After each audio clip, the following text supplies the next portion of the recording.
चीनी, जिस गन्ने से गुड़ इतना काला होता है उसकी चीनी इतनी सफेद कैसे हो गई? केमिकल्स उसमें डाले जाते हैं। और मैं एक चीनी मिल के अधिकारी जो मैनेजर है, मैं उनकी बात आपको बता रहा हूं। उन्होंने कहा कि मुझे लगभग 12 साल हो गए चीनी मिल में काम करते हुए, और जब से मैंने काम करना शुरू कर दिया चीनी मिल में, तभी से मैंने घर में चीनी लाना ही बंद कर दिया। मैं तब से अपने बच्चों को चीनी खिलाता ही नहीं हूं, जबकि नौकरी से सैलरी वहीं से मिलती है, मगर चीनी नहीं। मैंने कहा कि आखिर कौन सी घटना घटी जिसके कारण से आपने ऐसा किया? तो उन्होंने बताया एक छोटी सी घटना, कि चीनी मिल में जो ये पानी निकलता है ना, चीनी के बनने के बाद उस प्रोसेसिंग में जो पानी निकलता है, उस पानी में वो सारा केमिकल भी मिक्स रहता है, और उस पानी को चीनी मिल वाले लोग अक्सर एक टंकी में जमा करके रखते हैं। ये सभी चीनी मिल वालों के पास में होता है, आप भी कभी जाएंगे तो आपको भी पता चलेगा। वो टंकी में वो पानी रखा जाता है, लेकिन रोज रोज प्रोसेसिंग हो रहा है, रोज चीनी बन रही है, रोज बहुत सारा पानी आ रहा है, तो आखिर कब तक? एक टंकी की क्षमता है ना, कितने दिनों तक वो टंकी खाली रहेगी? भर जाती है, भरेगी तो फिर क्या करेंगे? खाली करना है। तो क्या किया था चीनी मिल के लोगों ने? सोचा कि छोड़ो ना, अब कहां जाएंगे उसको फेंकने के लिए कहीं दूर, क्योंकि अब उतनी बड़ी टंकी जिसमें हजारों गैलन पानी है, उसके लिए ट्रांसपोर्ट में कितना खर्च आएगा, तो बेहतर होगा रात के अंधेरे में कहीं खेत में डाल देते हैं। क्योंकि जनरली फैक्ट्रियां तो होती हैं ऐसे ही बिराने में, तो कहीं डाल देते किसी खेत में, क्या पता चलेगा पानी है कि चीनी मिल का पानी है, क्या है। तो ये सोचकर मैनेजमेंट वाले लोगों ने रात में ही उस पानी को खेतों में छुड़वा दिया, और नतीजा यह हुआ कि उस खेत की सारी फसल जल गई, मिट्टी बंजर हो गई।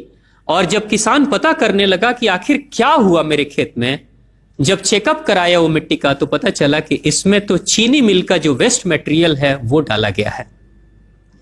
तब उसको खबर मिली कि हां, किसी स्टाफ ने बताया कि हां, हमारे चीनी मिल से ही पानी डाला गया था आपके खेत में, और पूरी मिट्टी बंजर हो गई। उसने केस कर दिया और चीनी मिल वाले को मुआवजा देना पड़ा लाखों रुपए।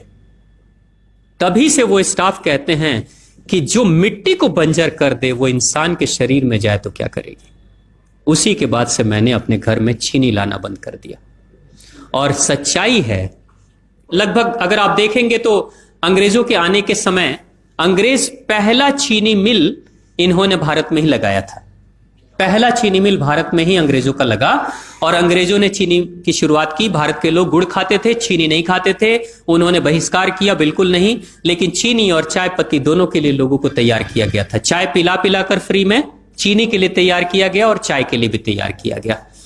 अंग्रेज ने जब से यह शुरू किया है, और पिछले 50 वर्षों से हमारे समाज में चीनी खाने का प्रचलन बहुत तेजी से बढ़ा है, और उसी समय से भारत के लोगों के बच्चों के शरीर में कैल्शियम की कमी होनी शुरू हो गई है। अगर कोई मां, अगर कोई बहन जो गर्भवती हो, गर्भकाल के दौरान अगर चीनी का सेवन अगर कोई बहन कर रही हो, तो चांसेस ज्यादा होते हैं गर्भपात होने के। कोई मां अगर बच्चे के जन्म से पहले 1 साल पहले से ही चीनी छोड़ दे और सामान्य भोजन करे, अपना ही दूध बच्चे को पिलाए, और कम से कम 5 साल तक बच्चे को चीनी ना खिलाए, खुद को चीनी ना खिलाए, उस बच्चे को कभी भी ऑस्टियोपोरोसिस की समस्या नहीं हो सकती। कैल्शियम की कमी उसके शरीर में कभी नहीं होगी। चीनी जब जाती है आपके शरीर में, तो बाहर जब निकलती है तो अकेले नहीं निकलती, कैल्शियम लेकर निकलती है। चीनी कैल्शियम लेकर निकलती है, हड्डियों को गलाकर निकलती है। और जिसके शरीर में कैल्शियम की कमी हो जाती है, उसके शरीर में मैग्नीशियम, पोटेशियम, आयरन सबकी कमी हो जाती है। कैल्शियम वो तत्व है कि जिसके शरीर में कम हो जाए, सारे तत्व कम हो जाएंगे, और कैल्शियम की कीमत पे चीनी हम खाते हैं।